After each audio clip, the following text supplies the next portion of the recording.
Hello friends, यदि आप एक महिला हैं तो आपको वजाइनल डिस्चार्ज होता होगा और ये सभी महिलाओं की एक आम कंप्लेन है। यानी कि आपने सुना होगा श्वेत प्रदर या वाइट डिस्चार्ज या वजाइनल डिस्चार्ज, ये सारे के सारे एक ही कंपोनेंट हैं। तो ये क्या नॉर्मल होता है, एबनॉर्मल होता है, कि बीमारी वाला है या नहीं है, ये सबको होता है या किसी किसी को होता है? तो ये इतने सारे सवाल हैं। उन्हीं सवालों के जवाब देने आज मैं doctor Sushila Saini, gynaecologist and obstetrician, आज आपके सामने उपस्थित हुई हूँ और हमारे इस यूट्यूब चैनल के थ्रू आपको कुछ जानकारी देने की कोशिश है।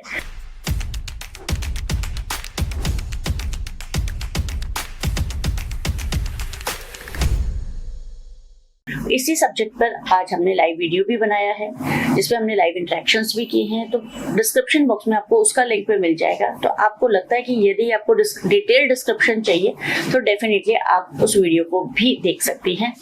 बाकी वेजाइनल डिस्चार्ज एक इस तरीके का डिस्चार्ज है कि नॉर्मल भी होता है और पैथोलॉजिकल भी होता है। सभी महिलाओं को थोड़ी बहुत मात्रा में तो वेजाइनल डिस्चार्ज होता ही है और ये हार्मोनल बदलाव के कारण होता है। यानी कि जब महीना आता है तो उसके बाद धीरे धीरे एस्ट्रोजन की एक्टिविटी बढ़ती है, जिससे कि अंडे का साइज बढ़ता जाता है।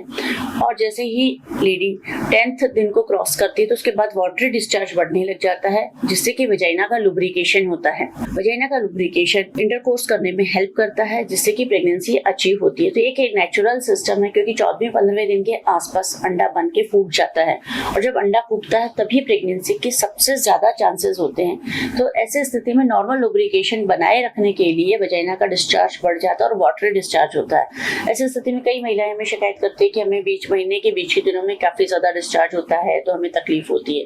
ये नॉर्मल है, इसको नहीं बदला जा सकता और ये होना चाहिए। यदि ये नहीं होगा तो तकलीफ होगी।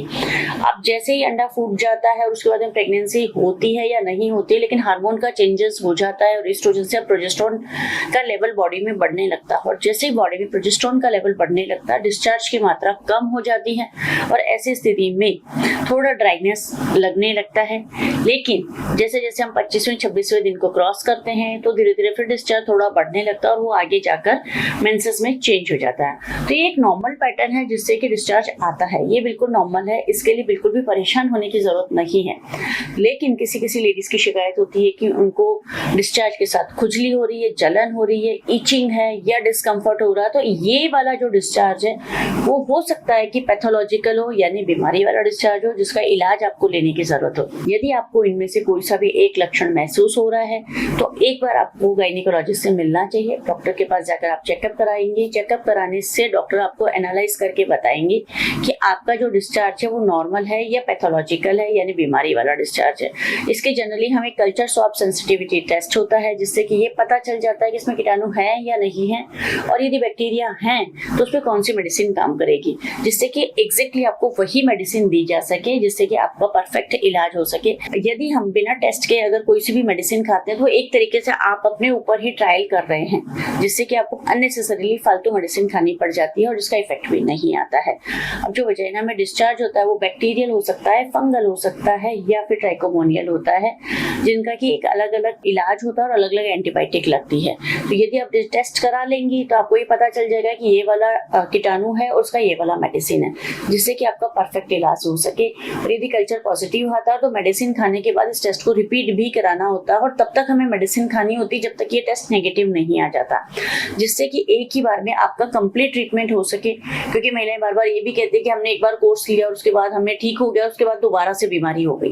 दोबारा से इसलिए होती है कि वो एक बार में कंप्लीट ट्रीटमेंट हुआ ही नहीं होता है और वो आपका रेजिडुअल इन्फेक्शन रह जाता है। इसलिए जब भी ट्रीटमेंट कराएं, कंप्लीट ट्रीटमेंट कराइए, आधा अधूरा इलाज नहीं करवाइए, क्योंकि बार बार एंटीबायोटिक खाने से रेजिस्टेंस डेवलप हो जाता है, यानी कि आगे जाके दवाइयां एक इफेक्ट करना बंद कर देती है और ऐसी स्थिति में कई बार आपको ऑपरेशन में लैंड अप करना पड़ जाता है।